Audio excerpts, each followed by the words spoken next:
Get your knife and fork ready to dig into a plate full of profits on the DFY Restaurant Revolution podcast with your host, recovering restaurant owner, Michael Tebow. Welcome. My name is Michael Tebow, and thank you so much for stopping by to check out this edition of the Done For You Restaurant Revolution podcast. I'm very excited today. If you haven't listened to our podcast before, like I said, my name is Michael Tebow. I'm a recovering restaurant owner turned author, speaker, coach, owner of DFY Marketing Systems, serving the independent restaurant community since 2008. And our goal has been to get you more new customers and get your existing customers to come back quicker, spending more money with no work on your part. And today I am blessed to have one of our most successful clients. This guy is super, super smart when it comes to promoting his restaurants. That's with an S plural because he has more than one. And also systems and operations. And I can say from personal experience, I've been to one of his locations, and it was absolutely some of the best Mexican food that I've had. I'd like to welcome my special guest today, Mr. Patrick Daines, owner of Ajo Al's Restaurants in Arizona. Patrick, thank you so much for coming today.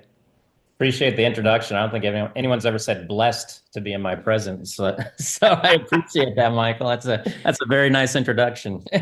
Well, I think my wife would ever say that. Well, maybe some of your employees that are looking for a raise, they might feel blessed being But Patrick, for those that don't know you, which is probably most of the people that are listening, can you give us a little background on the restaurants, like how long you've been in business, how it got started, how many you have, the type of cuisine, a little bit of background on so they understand where you're coming from. Yeah, so my parents started the business in 1986. And I've told Michael this story before, but it was actually a tragic story. My family, they were driving to Colorado to visit grandparents and got in a terrible accident. My mom and the car ends up flipping over. My mom ends up in a wheelchair the rest of her life. And they kind of turned a tragedy into a success. They took that insurance money, and that was what they used to open up their first restaurant. And it's grown since. I mean, we're now 5 locations, working on number 6.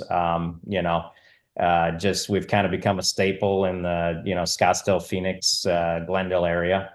And my dad pretty much, I've been working it now since I was 13, so I've been doing it over almost 30 years now. My brothers, we kind of work hand in hand. We took the reins fully about 15 years ago, as my dad kind of migrated out of the business, so now we're running it for him.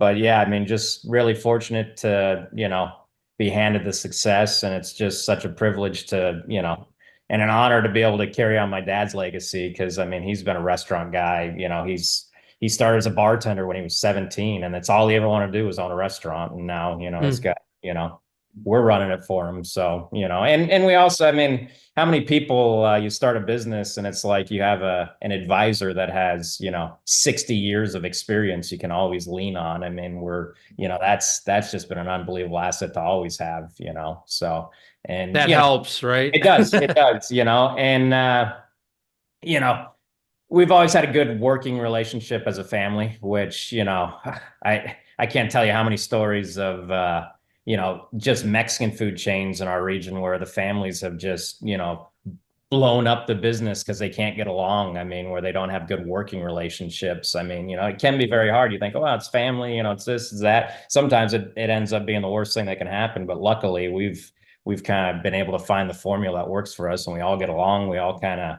have the same mindset and the same goals. I mean, I think that's we've been so fortunate. And I don't know if it's just dumb luck or just falling into it, but it's worked out for us. It's been really cool.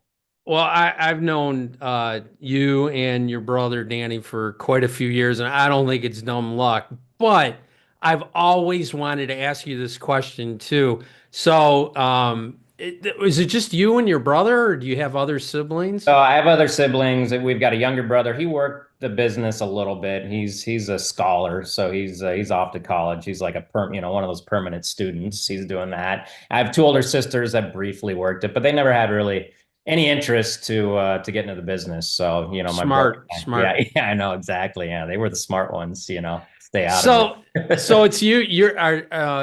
You're older than Danny, right? Correct. Yeah. Okay. All right. So, listen, I gotta ask. Does he Yeah. defer to you? I mean, are you're kind of the head I don't know. honcho, the boss, or? If he's gonna watch this, I don't know if I want to say anything. No, I I mean, mean, I started in the business a few years before he did, so I had already kind of established myself, and so um, we grant ourselves a lot of latitude, in terms of, I'd say some of the bigger stuff, I kind of make the final decision, but we try and stay in our own lanes, to a degree, and he kind of focuses on the stuff he's good at, and I try and focus on the things I'm good at, and we kind of come together on that, and when it comes to money, we split it 50-50. I think that's what really matters.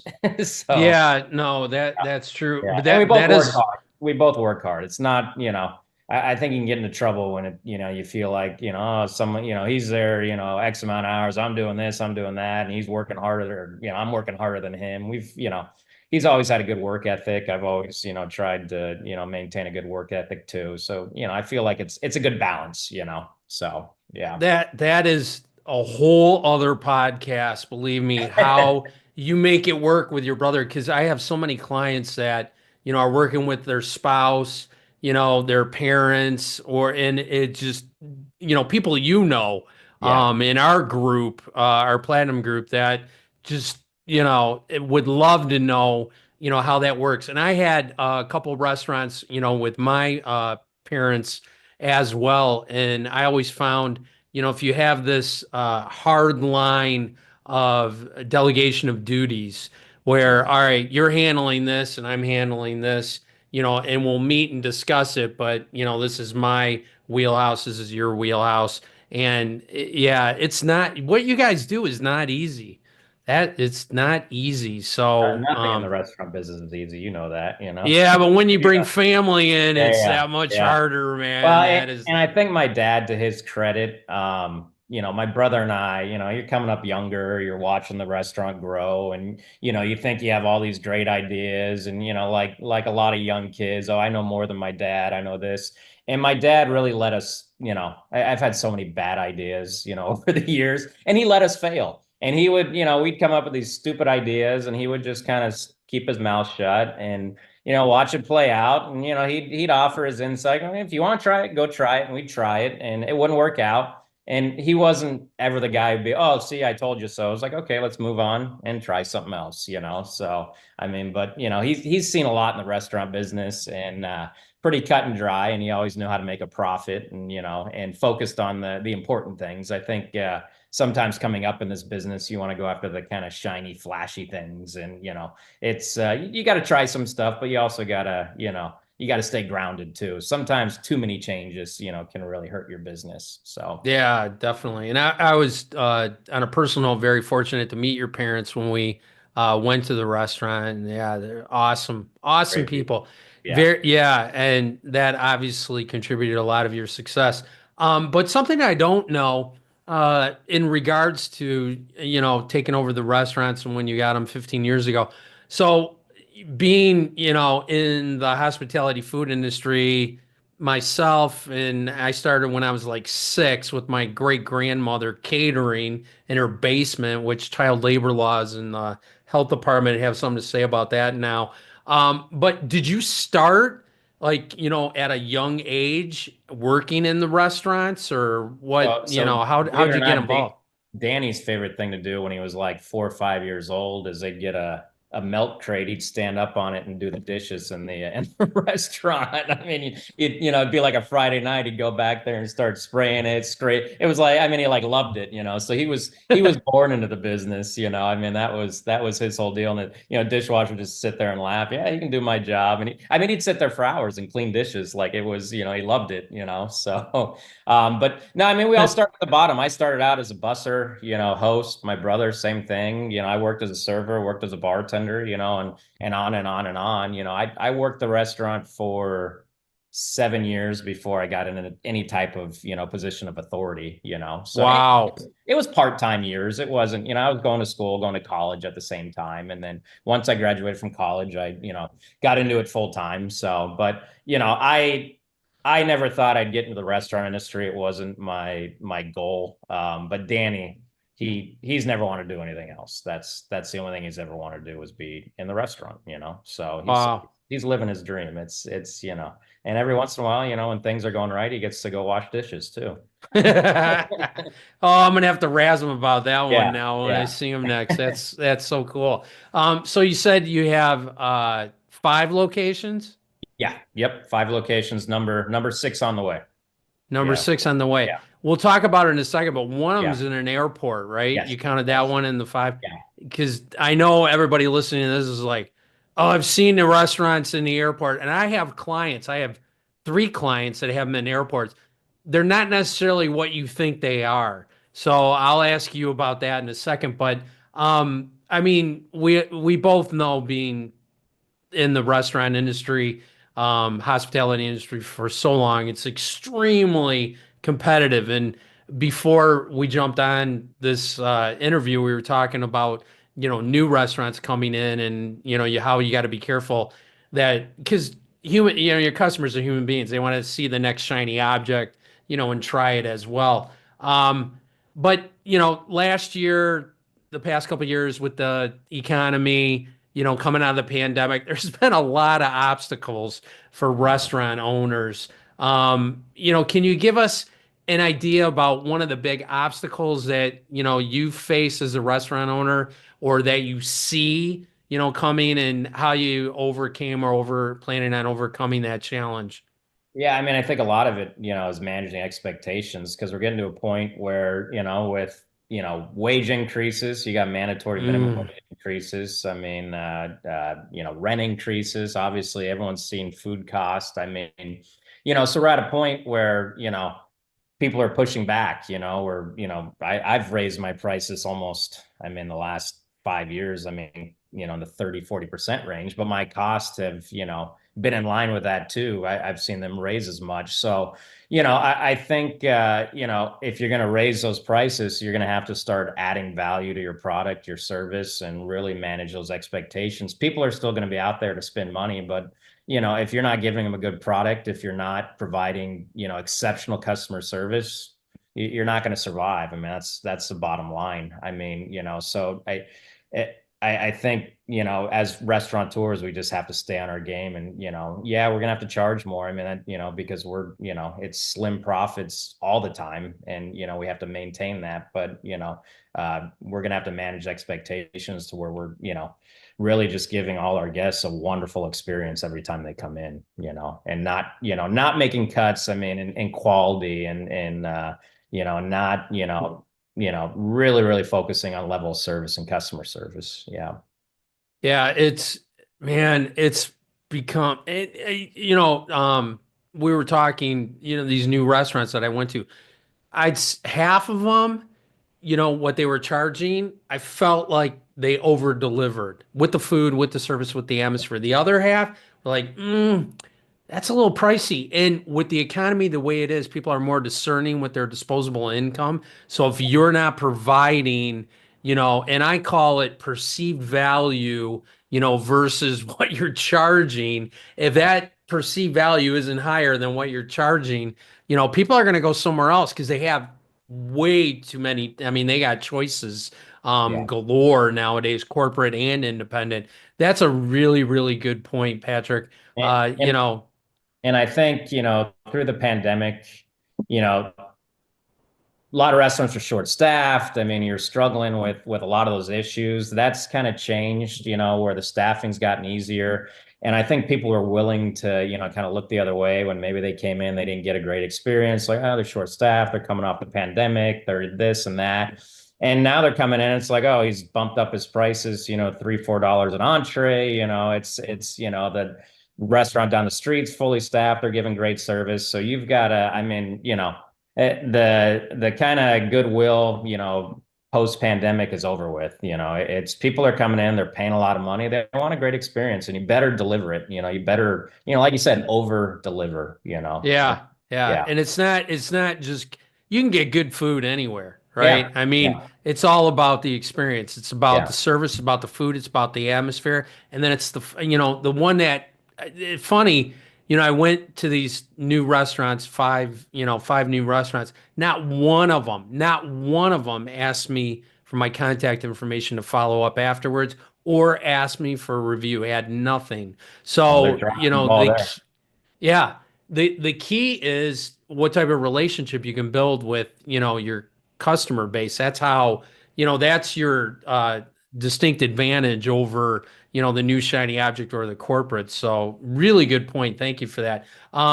Now, being a multi-unit operator when I had my restaurants myself, besides the fact of I used to drive and some of them were, 40 miles apart from each other, which isn't the easiest thing to do. But managing the consistency, across multiple locations is not easy. That's super, super difficult because people will go to one location and they're going to expect the same quality of food and service, at the other location, and they get upset if they don't get that. Just one thing, how do you, I mean, that is such a difficult thing to do. How do you ensure each of your restaurants maintain, that same level of food quality and service and overall customer experience? Because like I said, I mean, you were there and your brother was there. I mean, it was like Better be spot good on on, but that yeah. But night, I've heard other people go to your other locations and they get the same level, of food quality and experience. What's your secret sauce? Just one thing. I mean, you don't have to tell us Yeah, I everything, mean, I but mean, the first thing you go to is systems, but I'm not going to get into that. I mean, I think that's just everyone understands that you have to have systems in place. It's important, but I think the big thing is culture. I don't have a single prep cook at any of my locations that hasn't been with me for at least 20 years, and a couple mm, with me for over 30.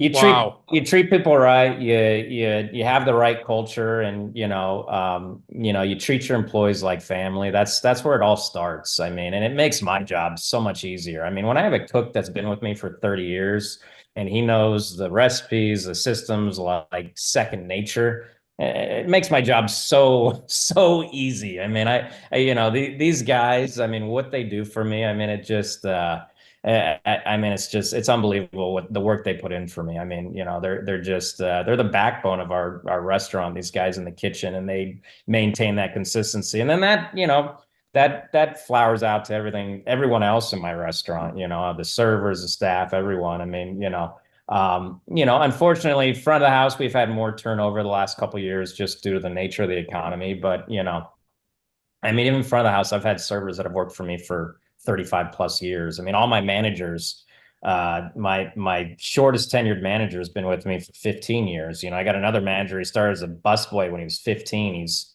45 now. So I mean, Oh, like, wow. you know, Jeez. I mean, but it's people I can rely on. You have multi-unit locations. You have good managers at each location and people you can rely on.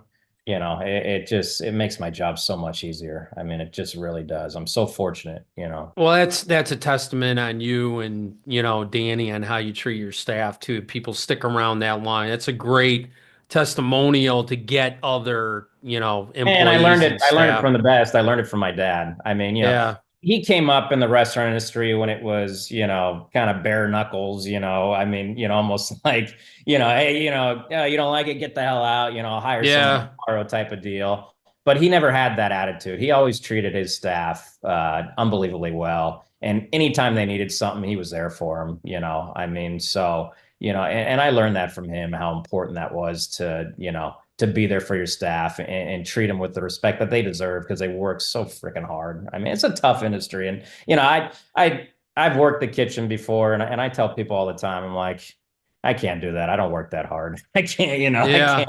Yeah. I don't want to be back there all day, and I look at what those guys do, and I mean, it's just they're unbelievable. They're really unbelievable. Yeah, especially in Arizona, right? When it gets Yeah, up to yeah, yeah, 120 and you're exactly. back there Yeah, on the yeah, line. yeah. Hey, quick question though. Do you get together, as a complete, like all 5 locations? Do you get together as a company like once a year We or used to. We used to do a huge party where we'd get them all together, and it got to be a little much. So we kind of, we break it down per location now, So it's and it was fun when we did it, but it just can, we do like a giant trip. We actually used to do a Super Bowl party once a year. We'd close down all the restaurants because Super Bowl was always like a slow day for us. We'd shut down at like 1 in the afternoon, and we'd all migrate to one location. But it got to be where it was like a rock concert, and it just, we were kind of worried about the liability side, yeah.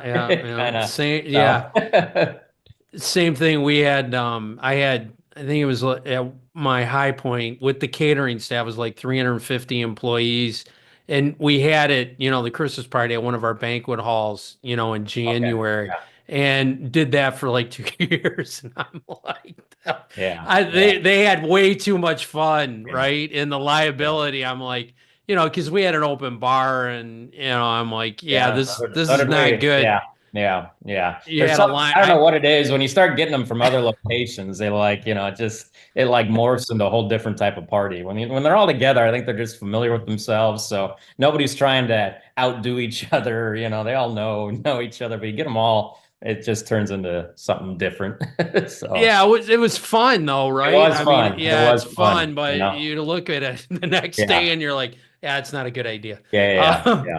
how many? Just out of curiosity, how many employees do you have? Right now we're basically right around like, what do we got? About 210 employees. Yeah, yeah. So Yeah, so you got a big staff there. You got a yeah, lot of people you're yeah, dealing with. yeah. So cool. So, I mean, you're Mexican restaurants, everything's house made. Like I said, really good. Best queso, best Mexican pizza I've ever had. But you're in Arizona, and where you're at, Mexican cuisine is super popular. It's a crowded niche.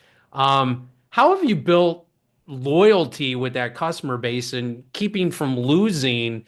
Because, I mean, you've got a lot of competition there, not just in Mexican, but other styles of restaurants. Just give us one strategy that you're using that keeps the customers coming back. Well, I mean, it starts with quality. I mean, we've always had a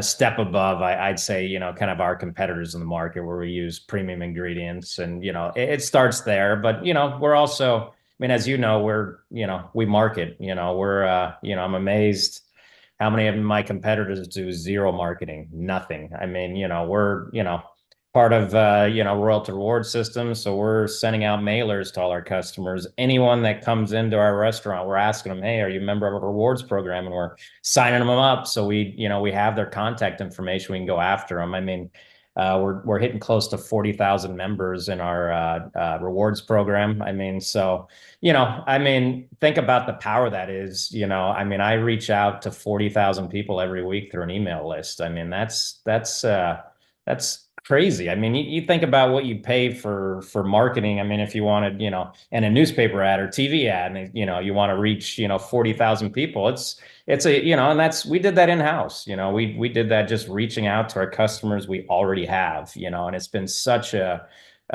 crazy, it's insane how well it's done for us. But I look at competitors, they don't even attempt to do it. They just leave it.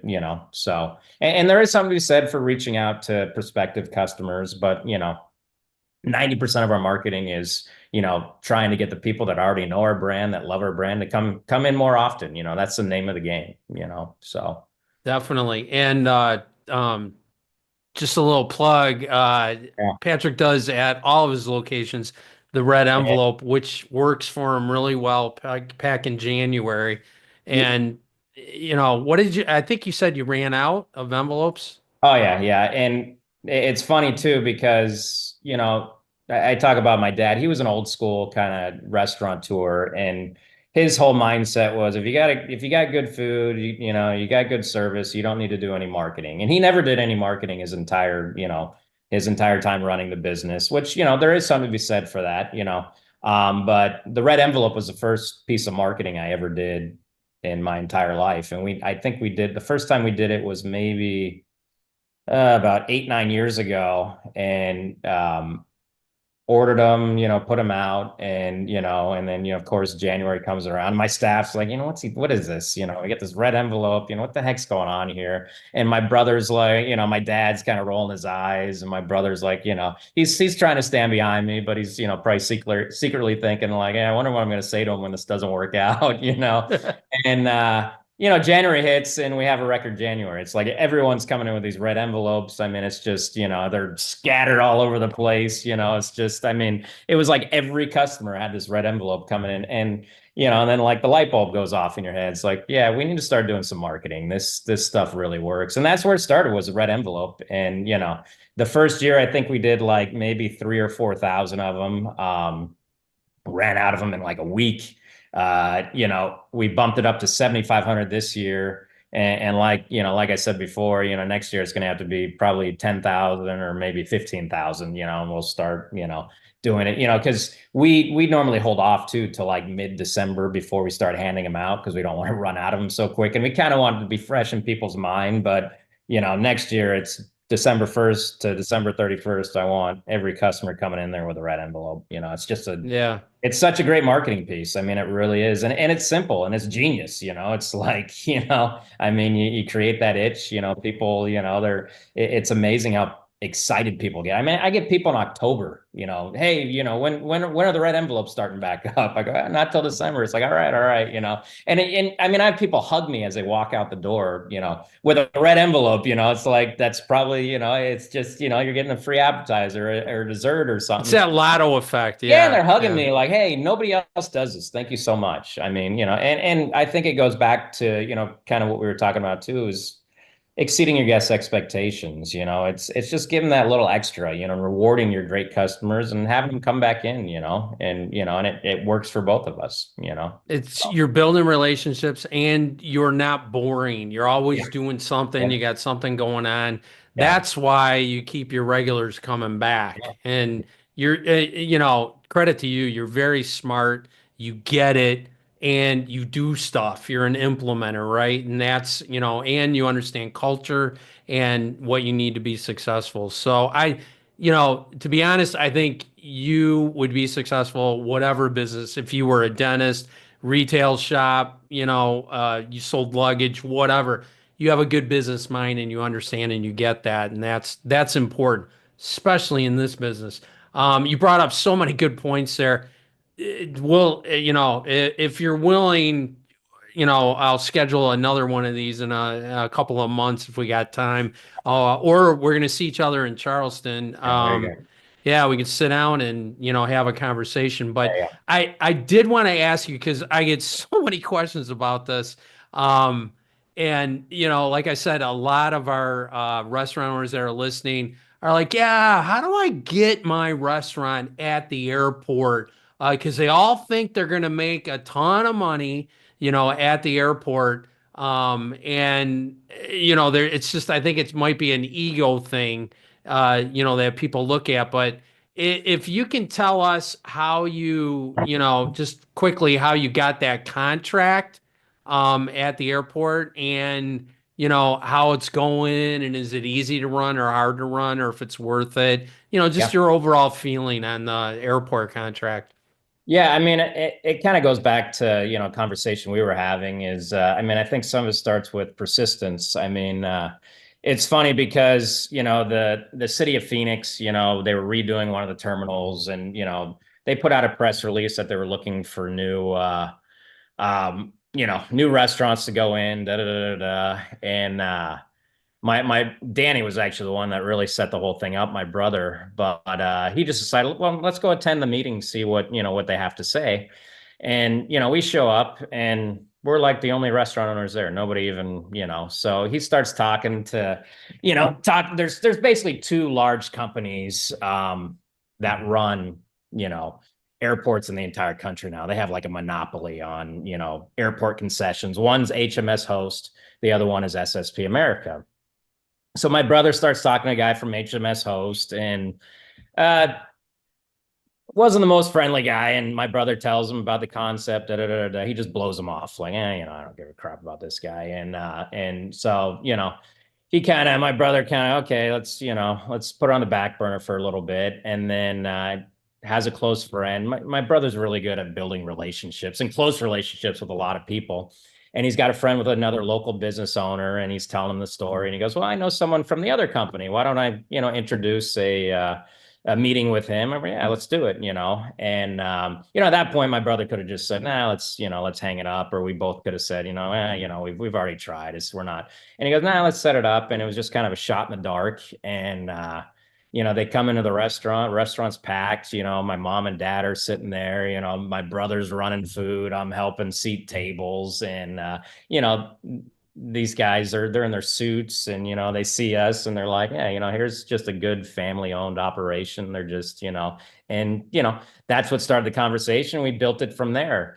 And, and we've had a great working relationship with them. I mean, the people that work for the company, they're just really, really good people. And, and it's very profitable. I'll leave it at that.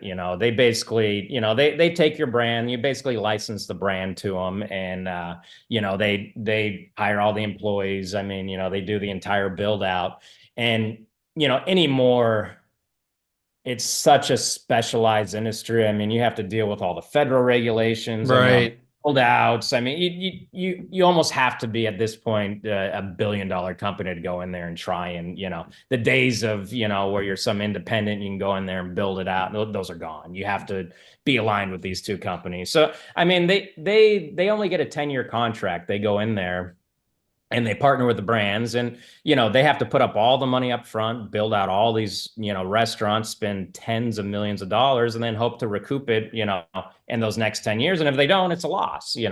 And funny thing is, we opened in March of 2020. So the first week of March of 2020 is when and so, I mean, the company we partnered with, I mean, they lost 90% of their business overnight. I mean, every airport in the world shut. Yeah, yeah, no one's traveling. And they weathered through it and got through it, because they are a great company. And I mean, I can't remember the story, but my brother said like at the beginning of March, they had something like 30,000 employees, and by the end of March they were down to like 1,500. I mean, it was like just catastrophic for them, but they pulled through it, to their credit. I mean, they and it's been a great working relationship. I mean, the downside to the brand is, or to the airport, is you're lending your brand to someone else, and you're kind of entrusting it in their hands. So you want to maintain the same customer service and same food, but it's a different culture, so you have to live with that.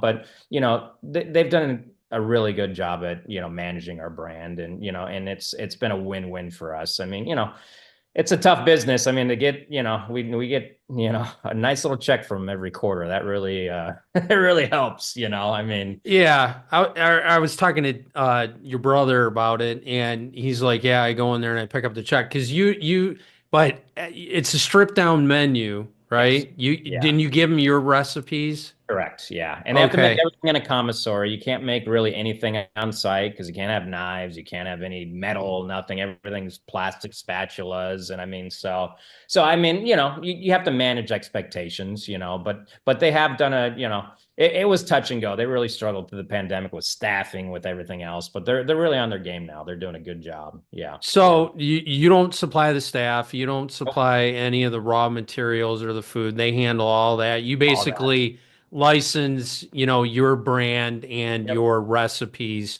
So that's pretty much your commitment. And then Danny was laughing. Yeah, I go and I pick a check up, Yeah. every quarter, and he loves Yeah. that day. He was telling me I love that day. So it's basically getting that contract and being. He said it's tough for him, or it was tough for him, to go in and see what they were doing, and it's not maybe exactly the way you would do it, Yeah. but that's the way they have to do it Yeah. because of the regulations and restrictions that they have to adhere to, and they Yeah. know that. So you got to be able to get over that part, and be happy with the check that you get.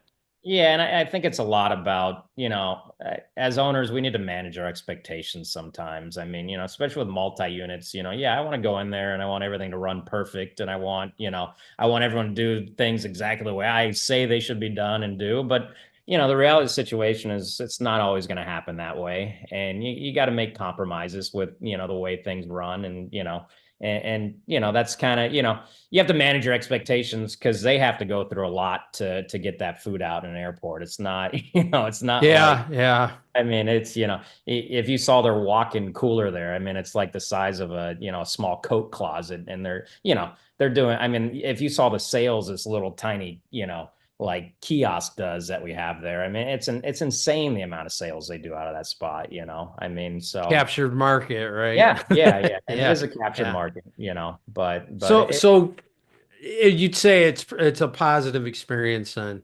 yeah, absolutely. Absolutely. Good, good. Yeah. Yeah. Yeah, a lot of people are interested in that and want to know, and they don't know if they have to staff it or I guess supply the food, or it's the And staffing thing that, And it scares the can heck out of them. change. It can change from, a lot of it depends on the city and municipality. I mean, everyone has different rules. I mean, years ago, you could actually be an independent, restaurant owner and get into the airport, but the city changed all that. I mean, I think just to submit the plans was like $250,000, just to submit the plan Wow, to the city of what you wanted to do. So tell me an independent operator who's going to do that. I mean, and then the build out, you're talking, those little build outs can be $4 or $5 million in an airport. So, crazy. it's become the big boys now. So Craziness. yeah, I'm gonna jump around a little bit. Just one yeah, last question for you. You and I yeah, talked about this before I started recording, and you do, because I have a lot of clients and people that are listening, a fair amount of catering out of your 4 locations,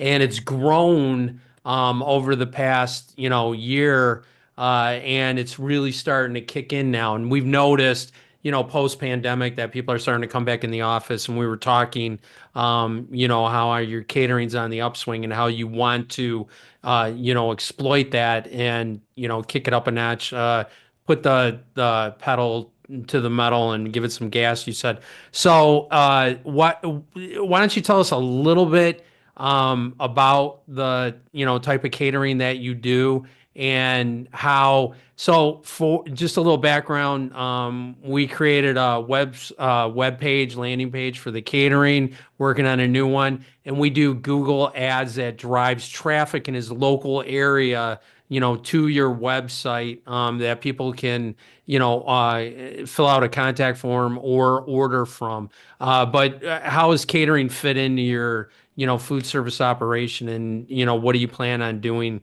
with it this year? yeah. I mean, it's a massive part of our business now. Thanks in no part to you with managing our Google ads. I mean, it's and I have other friends who have their restaurants, and I've kind of turned them on to like we use a service called Easy Cater, and it's kind of like a third party system. I mean, they do take a big chunk of your commission, but they haven't had much success with it. And, we started running it, but then we ran it with, you managing our Google ads as well. And that's where it's really just kind of taken off. And I, looking around other, some of my friends that have been in the industry that have done it, it hasn't worked out without that marketing piece. I mean, so I mean, you've really just driven so much traffic to those sites. And, I don't think we would have been anywhere near where we're at without, that marketing piece in there. I think that's kind of been the secret sauce is, you managing that portion for us. That's what's really supercharged it. And you do a taco truck, right? Taco truck. Yeah. Yeah. Yeah. Yeah. Just real quick, what's up with the taco truck? Explain Uh, that. we've got, obviously, Bent, that was kind of his idea. And, we actually bought this. It's basically a portable, kind of, we got a grill, you can keep all the condiments on it, you hook it up to the gas, and then you grill everything to order right in front of the customers. And, we haul it out, and, we basically just bring it out to the sites, and people are right there watching you make it right in front of them. It's great, and, that's also, you've been able to drive a lot of traffic through Google there too, to really create some leads for us. And I mean, these aren't little catering jobs. I mean, we charge $20 a head, and then we charge for labor as well, and we're grilling everything fresh, chicken breast, steak, carne asada, everything. So, I mean, we're using, really good product. And, but, you've made people aware that we have it, and I mean that's been that marketing piece has really helped us kind of supercharge that as well. And these are catering deals where people are spending $2,000-$3,000 to have our taco truck out there. So yeah, when you combine good marketing with a really good product and good operators, it's just a recipe for success. kind of secret So sauce, right? yeah, hats off to you and your brother. I know your brother has a lot to do with the catering. Yeah. So, Patrick, I want to thank you very much. I do feel blessed that you were kind enough to give up your time today. Very much appreciate it. And hopefully, I'll be able to get you back because there's so many other things that we could, go over and talk about that. I know our members and listeners are going to be emailing me and going, "Hey, can you ask them about this? What about this?" So, yeah, we'll let you know in the future. And whoever's listening, get Patrick back on because this was such a fantastic interview. And if you need, help or assistance with your marketing, or so you're not beating your head against the wall each and every month to come up with ideas, you can head over to our website, DFY Marketing Systems with an S.com, and sign up for a free membership. It's free. You're going to get free training. You're going to hear this podcast, all the other podcasts that I have as well. And it's a great resource to help you market your restaurant, stay ahead of your competition. Again, Patrick, thank you so much. Appreciate it. And thank you for everybody stopping by and listening today to the DFY Restaurant Revolution podcast. Have a great marketing day. Thanks, everyone. Thanks for listening to the DFY Restaurant Revolution podcast. Join us in the revolution by subscribing, rating, and reviewing on your favorite podcasting platform today.